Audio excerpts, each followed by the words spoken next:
저는 오늘 여러분하고 여러분들 요새 보면 얼마나 활기가 넘치시는지 몰라요. 그래서 여러분하고 함께 정신 건강과 찬양, 정신 건강과 찬양에 대해서 오늘 말씀을 드리겠습니다. 지난달 2월 19일이에요. 이 19일에 캐나다에서 저희 아들로부터 전화가 왔어요. 엄마, 지금 제가 캐나다에 왔어요. 그런데 뭐라고 얘기하는가 하면은 거기에 88세의 여장로님이 계셨어요. 그런데 그 장로님이 너무 위독하셔서 병원에 입원하셨기 때문에 그 여동생이 절 보고 좀 빨리 와달라고 그래서 임정을 시켜달라고 그래서 제가 왔어요 하는 겁니다. 그러면서 주치의사 이야기로는 아직도 이렇게 아주 힘든 아주 어려운 상황으로 2주일은 더 지낼 수 있으니까 그래서 그 장로님이 편하게 쉬도록 기도를 해달라는 것입니다. 제가 그 여자 장로님을 참 잘 알아요. 왜냐하면 아주 지냈기 때문입니다. 저희가 토론토 교회에서 우리 한인교회에서 목회할 때였어요. 그 장로님을 알게 되었는데요. 저보다 몇 살 더 위셨습니다. 저보다 몇 발 더 위셨는데 그래서 저는 그분이 항상 건강하고 아주 아름답게 사시기를 원했습니다. 그리고 또 그 장로님의 헌신과 사랑, 교회를 위한 그 믿음은 정말 아주 아름다웠어요. 그런데 그 여자 장로님이 출석하는 교회에 아주 여러 가지 일로 어려움을 당했어요. 그래서 교회가 아주 자그맣게 변하고 있었습니다. 그때에 아직 안수도 받지 않은 저의 젊은 아들을 그 교회에서 불러서 부임하게 되었습니다.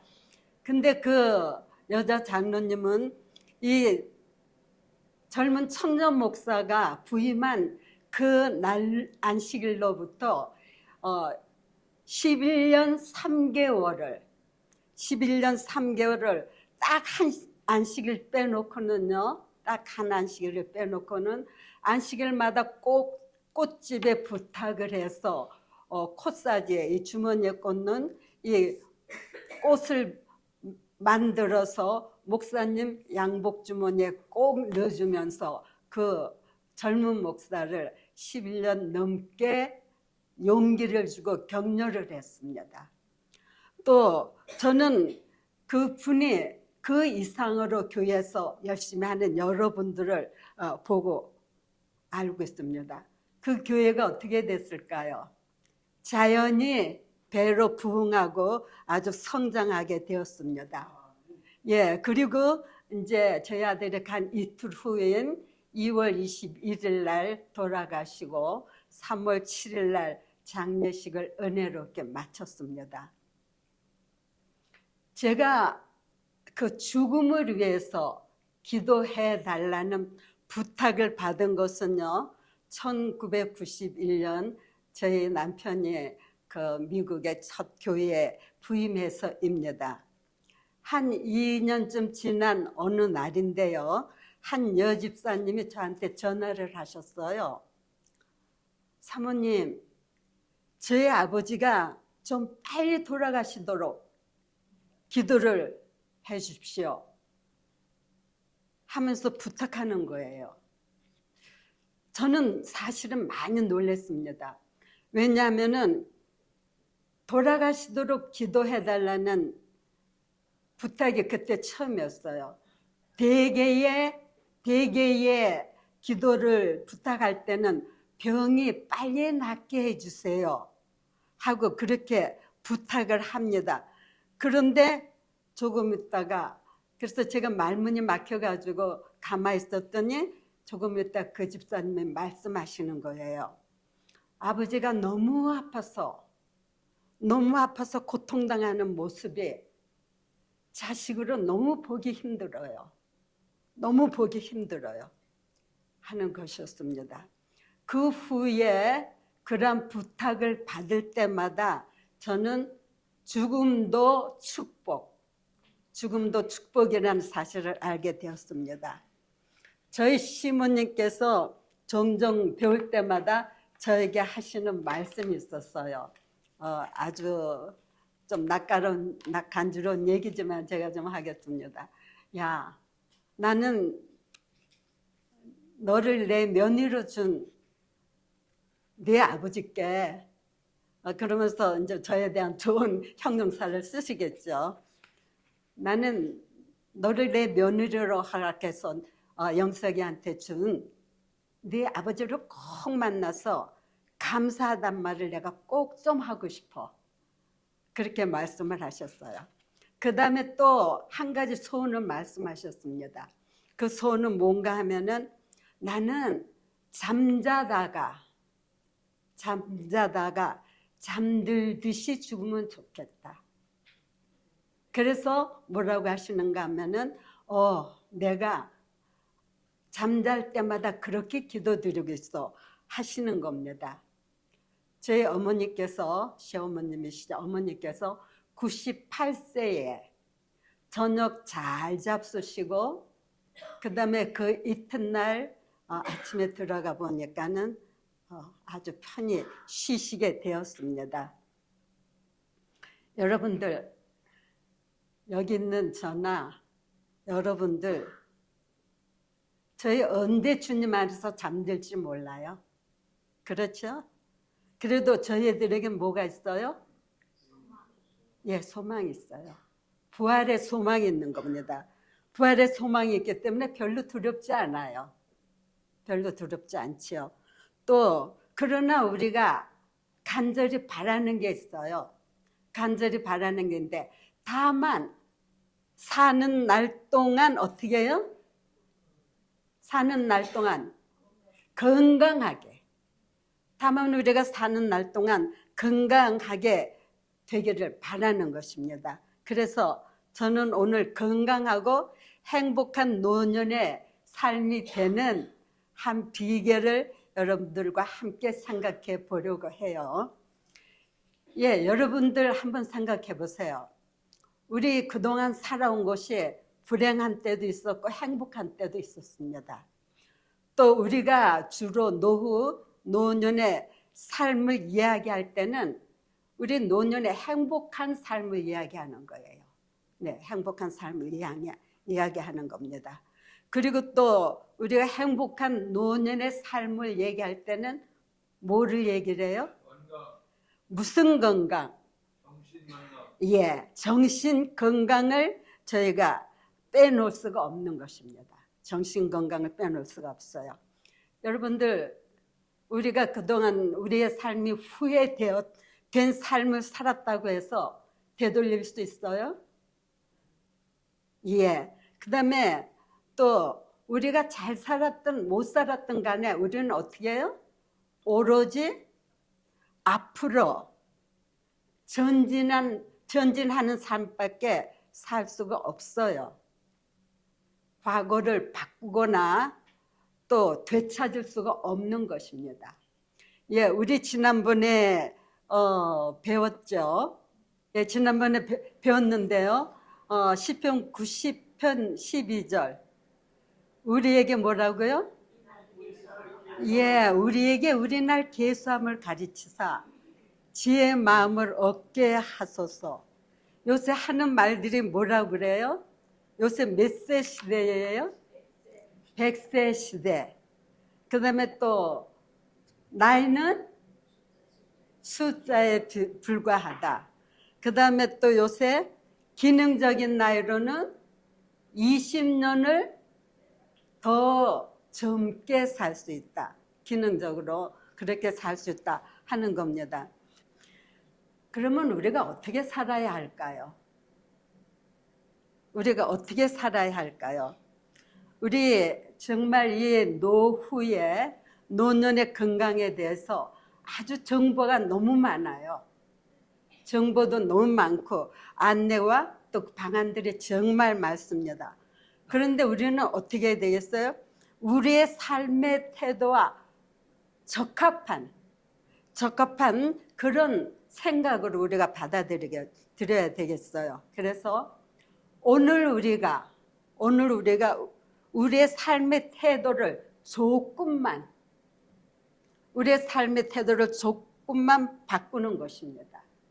조금만 바꾸는 거예요. 그래서 우리가 여태 살던 노년기를 조금만 개선하고 궤도를 수정하면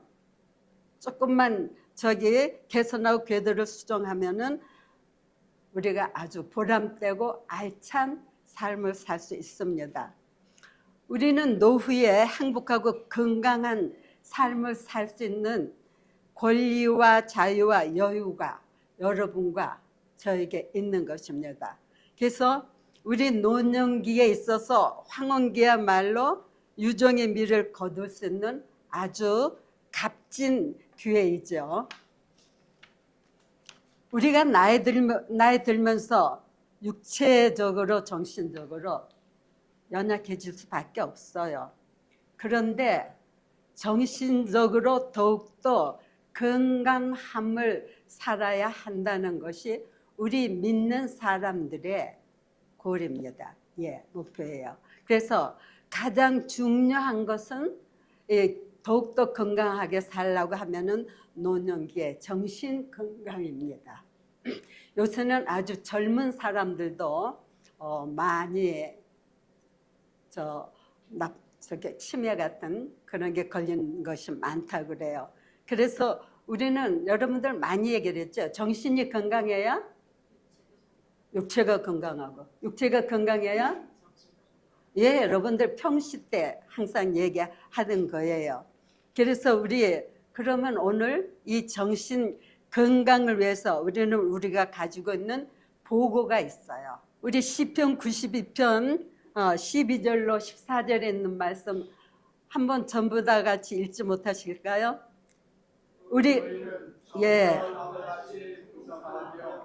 레바논의 백향목같이 발굴하려다 여호와의 지대에 심겨 쓰며 우리 하나님의 공정에서 흥왕하리로다. 늙어도 결실하며 진액이 풍족하고 빛이 청청하여 늙어도 결실하며 진액이 풍족하여. 한 장로님, 결실이 무슨 뜻이에요? 열매를 맺는 거예요. 그 다음에 우리 김 장로님, 진액이 뭐예요? 에너지죠. 우리 변 장로님, 청청하다는 건 뭐예요? 청청하다. 우리가 여기서 다 알 수가 있어요. 그래서 뭐라고 그랬어요? 우리 이 말씀, 늙어도 결실하며 진액이 풍족하고 빛이 청청하여, 이 말씀에서 우리는 하나님을 믿는 이들의 노년기는 계속적으로 생산적인 일을 할 수 있음을 우리가 여기서 봅니다. 그리고 또 여기 의인의 노년이 행복하고 건강한 삶을 살 수 있으며 우리는 일생의 노년기에 가장 결실이 풍성한 시기도 될 수 있다는 것입니다. 우리가 나이가 들면 아무래도 육체적으로 또 정신적으로 약해질 수밖에 없어요. 그런데 우리 믿는 사람은요, 제가 자꾸 강조하는 거는 정신적으로는 더욱 건강한 삶을 살아야 한다는 것입니다. 아주 옛날에 제 부모님 이야기를 좀 하겠습니다. 저희 어머니가 80세, 저희 아버지가 그때 거의 대선인데요. 하루는 저희 아버님이 머리도 깎고 오시고 아주 몸을 단장을 하시더래요. 또 목욕도 하시고 그러면서 그 다음날 국민학교, 요새는 초등학교죠. 초등학교 동창회가 있다고 말씀을 하시더래요. 그러시면서 그 이튿날 옷도 아주 멋있게, 그 다음에 모자도 새 모자로 잘 그렇게 쓰고 그러면서 초등학교 동창회를 가셨다고 그래요. 그런 다음에 이제 저녁에 오셨습니다. 저녁에 오셨는데 저희 엄마가 이제 아버지한테 여쭤봤어요. 어때요? 오늘 좋았어요? 또 반가운 친구들 많이 만났어요? 그랬더니 저희 아버님이 그러시더래요. 어떤 여자가 야, 너 관호 아니야? 야, 관호, 너 김관호 맞지? 그런데 왜 이렇게 쭈그렁 방탱이가 됐니? 그러더래요.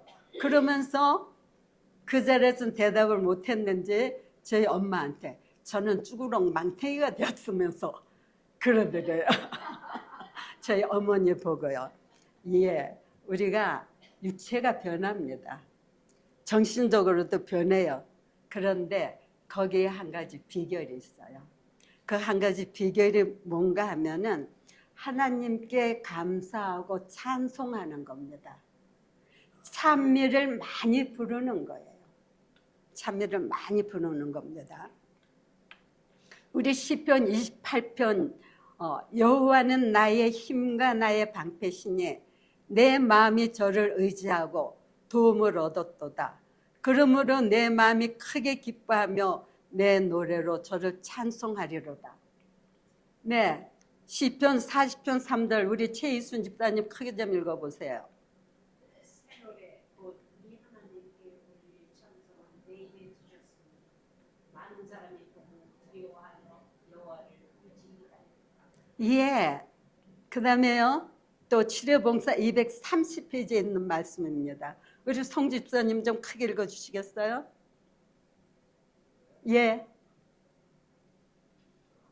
성령과 찬양의 동기보다 몸과 마음의 건강을 더욱 잘 유지시켜 주는 것이 어렵다. 우울하고 불만스러운 사상과 감정을 물리치는 것은 기도하는 것과 마찬가지로 하나의 의무이다. 우울하고 불만스러운 사상과 감정을 물리치는 것은 기도하는 것과 마찬가지로 하나의 의무가 뭐예요? 하나의 의무가 감사와 찬양입니다. 감사와 찬양이에요.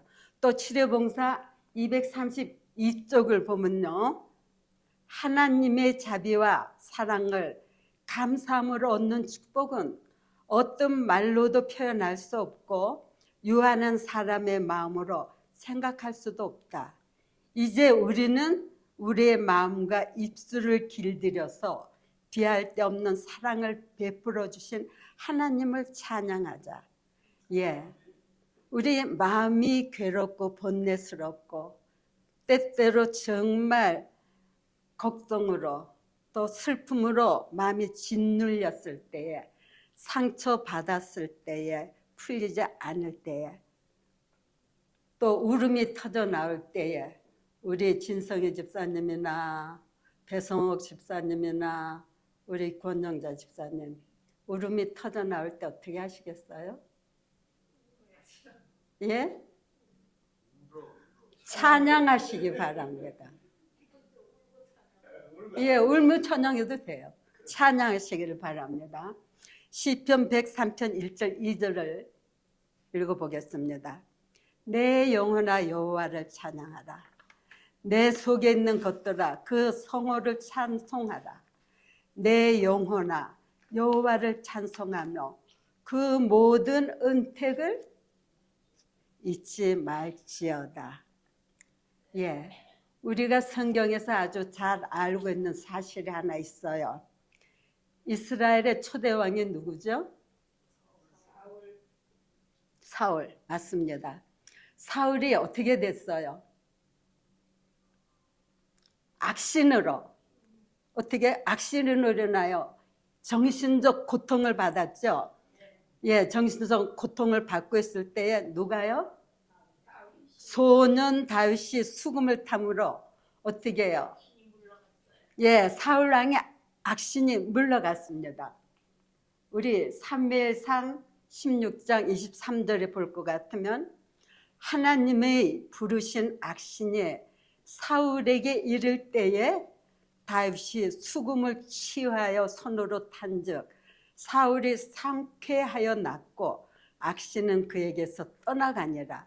즉 다윗이 음악을 들려주었어요. 음악을 들려주니까 뭐가 떠나가요? 귀신이, 악신이. 귀신이 떠나갔다는 겁니다.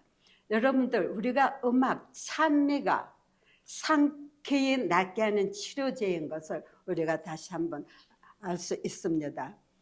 우리 교회 제일 초창기에 배틀그릭 병원 원장이 누구셨어요? 우리 임장로님. 예, 켈럭 의사죠. 근데 이 켈럭 의사가요, 미국에서 유명할 뿐 아니라 아주 유럽에서도 아주 유명한 의사였는데요. 그는 우리 건강한 모든 사람들의 체력을 좀 단련시키기 위해서 제일 최초로 기구를 만든 사람입니다. 제일 최초로 기구를 만들었어요. 또 여러분 시리얼 알죠? 시리얼에 뭐가 있어요? 켈럭 시리얼. 켈럭 시리얼 있습니다. 그래서 이 켈럭 시리얼 때문에 미국의 아침 식사 패턴이 다 바뀌었죠. 예, 다 바뀌었습니다. 그런데 이 켈럭 의사는 그 중에서도 제일 건강으로 해서 뭐라고 그랬는가 하면 이거는 한 잡지에 기고한 겁니다. 음악은 사람을 활발하게 하고 건강한 사고를 이어주는 그 능력으로 인하여 분명한 정신적 치료제로서 높은 위치를 차지해야 한다. 그리하여 음악은 걱정, 염려, 공포, 그 밖에 낙심되는 점서를 없애준다고 그렇게 얘기를 했어요. 그 당시에 사람들의 연령이 대개는 60세였어요. 대개는 60세였는데요. 켈럭 의사는 90세까지 살아서 그의 건강의 비결을 입증해 줬습니다. 그분은 의사일 뿐 아니고 아주 음악 활동이 굉장한 유명한 음악가였고요. 또 아주 유명한 피아니스트였습니다. 우리 이화여대 출판부에서 나온 책입니다. 거기 책 제목이 발달 장애인을 위한 음악 치료란 책에서 음악 치료는 음악과 치료가 복합된 개념이다. 음악이 변화의 매개물로서 치료적인 관계를 형성하도록 해주고 인간의 성장, 발달을 도모하며 자아 현실을 도와줄 때 그 과정이 음악 치료가 된다. 또 같은 책입니다. 음악 치료와 같이 비언어적인 치료 양식은 말할 수 있는 사람이나 말할 수 없는 모든 사람에게 적용될 수 있으므로 연령과 증상에 구애받지 않는다. 그러므로 진단에 도움을 주고 다른 치료 양식을 강화시킬 수 있다. 음악 치료는 예술인 동시에 과학이다 그랬어요. 또 같은 책의 12쪽에 보면은 정신의학, 약물학, 간호학과 같은 분야의 전문가들은 다양한 치료 장면에서 음악을 사용하여 다른 치료에서는 불가능한 방법으로 사람들을 동화시킬 수 있다는 사실을 확인하라고 그랬습니다. 같은 페이지입니다. 음악은 치료적 매개체로서 치료 과정에서 연령, 문화, 그리고 정신적, 신체적 상태가 다른 사람들 사이에 차이를 감소시키는 역할을 한다고 그랬어요. 그 다음에 또 뉴욕의 벨베트 병원의 밴드 박사입니다. 이 밴드 박사는 정신 이상이 생긴 어린이들이 심한 발작을 일으킬 때 음악을 사용하여 치유하였다. 어떤 간질병 여자 환자에게 좋은 음악을 좋아하는 그 여자 환자가 좋아하는 음악을 틀어주어 발작을 조절하였다고 했습니다. 또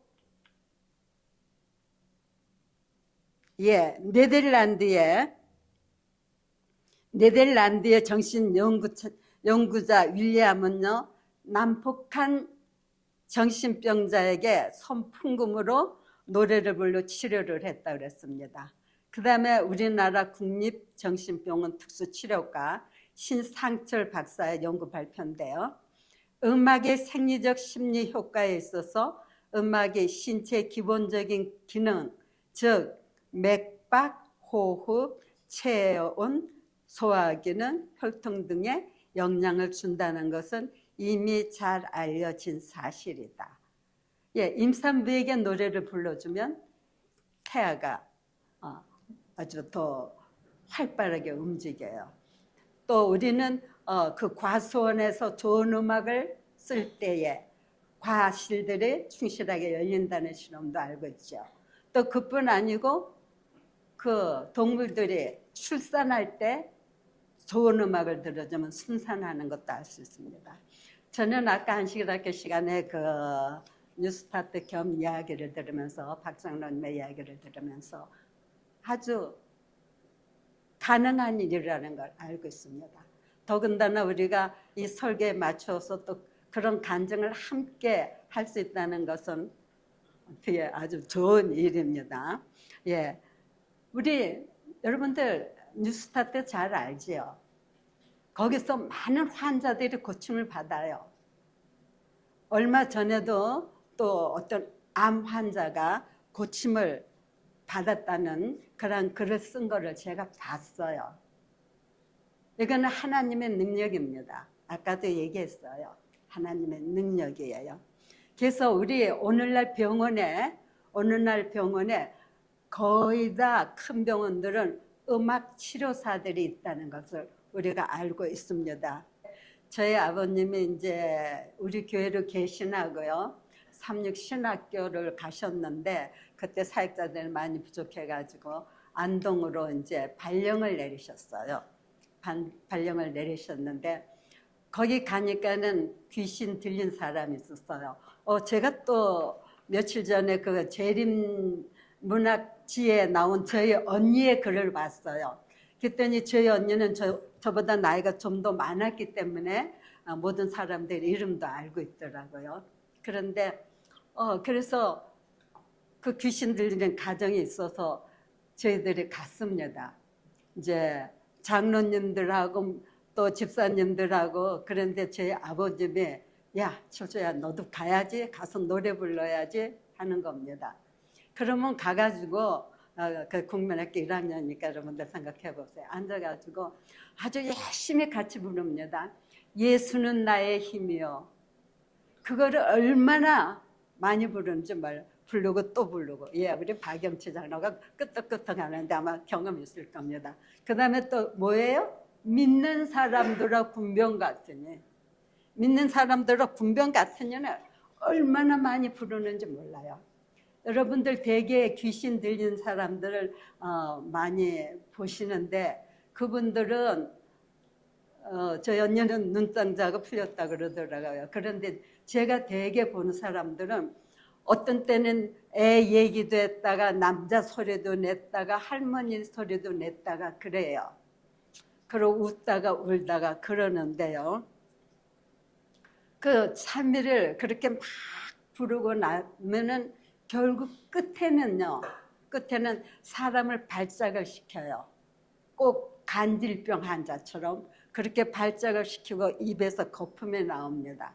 입에서 거품이 나오면서 그러면서 그 다음에 나중에는 뭐 루스벨이라든지 아니면 군대 장관이라든지 이렇게 하면서 떠나가는 것을 봅니다. 예, 그런 것을 저희들이 많이 볼 수가 있어요. 또 아까 우리 얘기한 대로 박장로님이 얘기한 대로 여러분들 지금 그런 하나님의 능력이 없어진 걸까요? 아닌데 왜 그래요? 우리가 구하지 않음으로. 예, 여러분들 구하시기를 바랍니다. 예, 누가복음 4장 33절 뭐라 그랬어요? 예수께서 꾸짖어 가라사대 잠잠하고 그 사람에게서 나오라 하시니 귀신이 그 사람을 무리 중에 넘어뜨리고 나오되 그 사람은 상하지 아니한지라. 저는 그래서 아주 어려서부터 이 귀신은 예수님의 이름만 들어도 꿈쩍 못하는구나. 하나님은 정말 살아 계시는구나 하는 것을 어려서부터 한 번도 의심한 적이 없습니다. 예, 여기 우리 가정과 건강, 하나님께서는 이거 아주 중요한 얘기예요. 우리의 동의 없이 우리 정신을 지배하지 않으신다. 그러나 각 사람은 어떤 능력으로 지배를 받을 것인지 선택할 자유가 있다. 그 다음에 또 폴 뉴트니엘이라고 인간이란 책에서, 인간 치유란 책에서요, 우리의 영혼을 그리스도에게까지 가져가서 치유받게 하는 데는 역시 음악의 힘만큼 위대한 것은 없다. 예, 사단이 우리를 지배하도록 내버려 두어서는 안 된다는 이야기입니다. 또 이화여대 출판부에서 출발한 발달 장애인을 위한 음악 치료라는 책에 볼 것 같으면요, 음악 치료는 지구의 미를 창조하는 전문 분야다. 음악을 창조적으로 그리고 치료적으로 활용함으로 인간의 삶은 더욱 풍요롭고 건강해질 수 있다. 음악 치료의 혜택으로 우리는 풍요로운 경험을 하게 한다고 그렇게 얘기를 했어요. 또 엘렌 화이트는 뭐라고 그랬는가 하면은 치료봉사에서 음악이 정신과 육체의 건강에 지대한 영향을 미치므로 질병 치료의 음악적 치료법을 말하고 있다.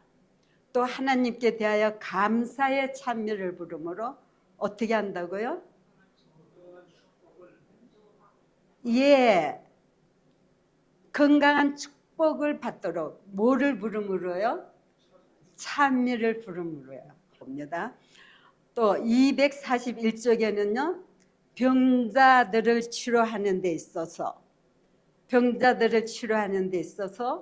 정신적 영양의 효과가 간과되어서는 안 된다. 올바르게 사용된 이 영양은 질병과 싸우는 데 있어서 가장 효과적인 기능이라고 그렇게 얘기를 합니다. 여러분들 우리가 매일 찬미를 좀 부르면 좋겠어요. 저희는 예배 드릴 적에 찬미를 석 장씩 부르겠습니다. 예배를. 그리고 또 제가 아는 것은 임 장로님 댁에서는 그 반주기 있잖아요. 반주기를 사셔서 그걸 들으면서 예배를 드리고 있는 것을 알 수가 있습니다. 예, 우리가 우리 찬미에 대해서 좀 알아야 되겠어요. 여러분들 우리 찬미가는 대총회가 제정한 제7일 안식일 예수 재림교회의 음악신학에 기초한 것이에요.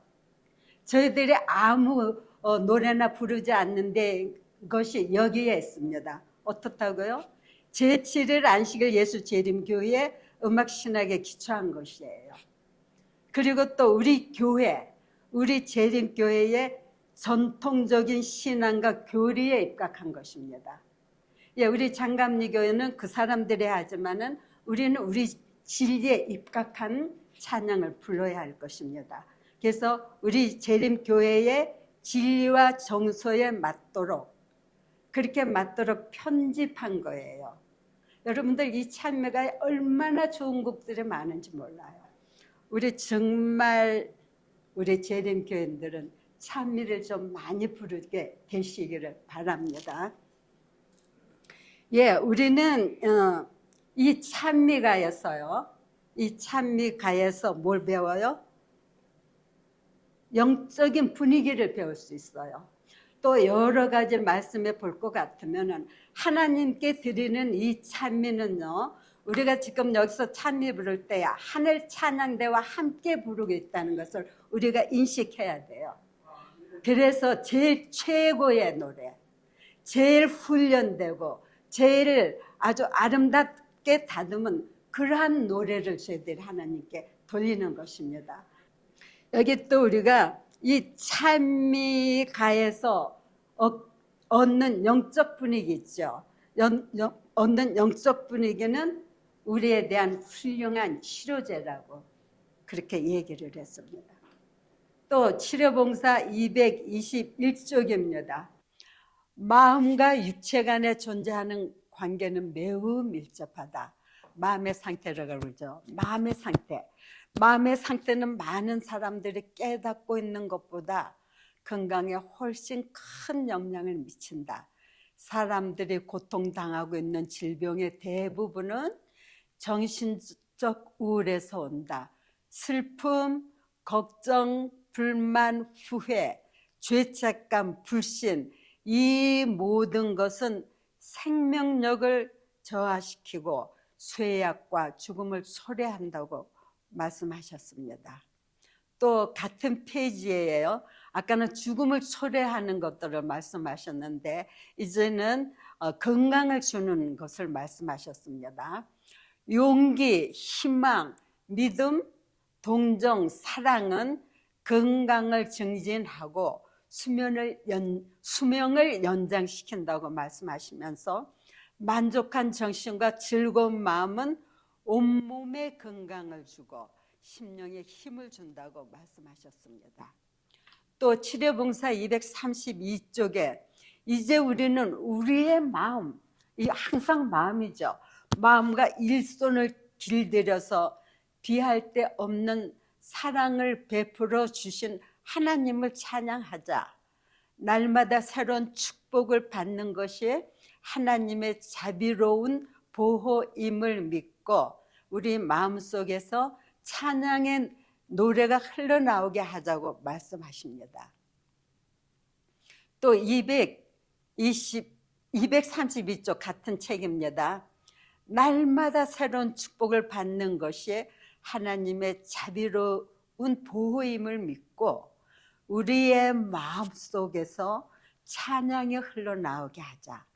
그대는 아침에 눈을 뜰 때 하나님께서 밤동안 그대를 보호해 주신 것을 감사하라.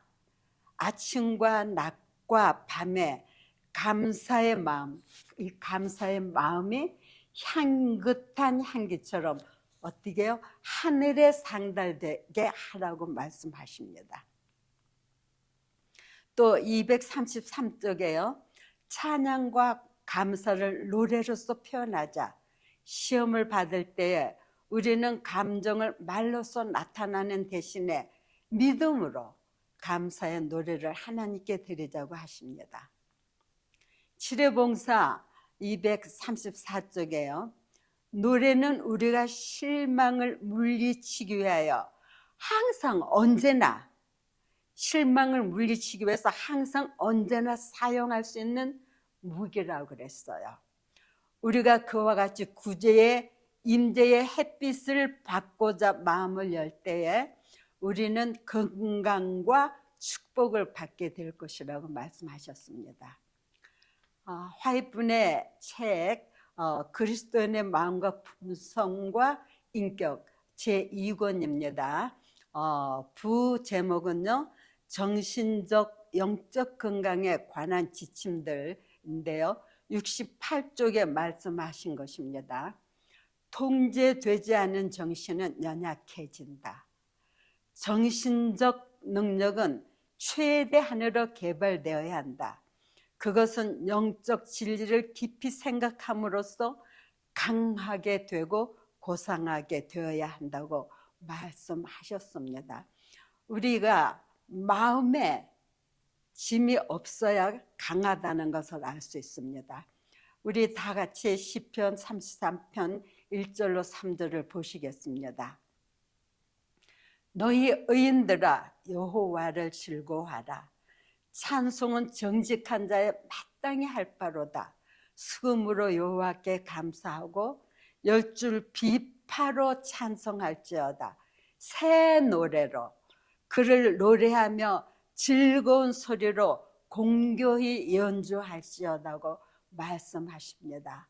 아무쪼록 우리가 호흡이 있는 동안 저희들이 살아있는 동안 하나님을 찬양하고 또 하나님께 감사드림으로써 우리가 더욱더 건강한 삶을 유지하시기를 바랍니다. 감사합니다.